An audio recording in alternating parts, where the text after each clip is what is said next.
Kai meistrų klausiu, ar turite sistemą, kaip pritraukti ir išlaikyti klientus, dažniausiai visi atsako, kad daro viską iš intuicijos.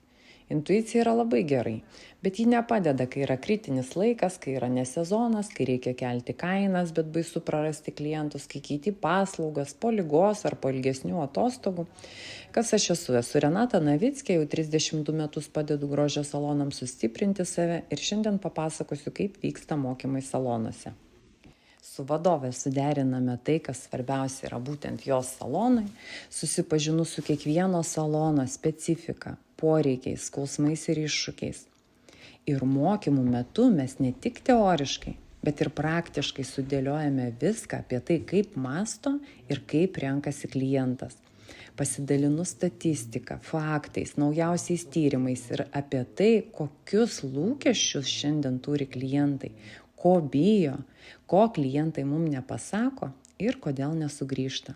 Ką sako meistrai, po tokių mokymų pradėjau labiau suprasti klientus. Pradėjau daugiau mėgautis darbu. Klientų pradėjo daugėti ne tik per sezoną, bet net ir vasarį turėjau pilnus užrašymus. Nustojau nerimauti dėl atsišaukiančių vizitų, ženkliai pakėliau paslaugos kainą ir klientų ne tik nesumažėjo, o ir padaugėjo. Pasirodo, dirbti didesnė kaina yra gerokai smagiau. Kiek daug gali meistras, kuris pasitikė savimi. Jeigu ir jūs norite padėti savo komandai augti, pakvieskite mane į jūsų saloną. O kaip tai padaryti, rasite aprašyme.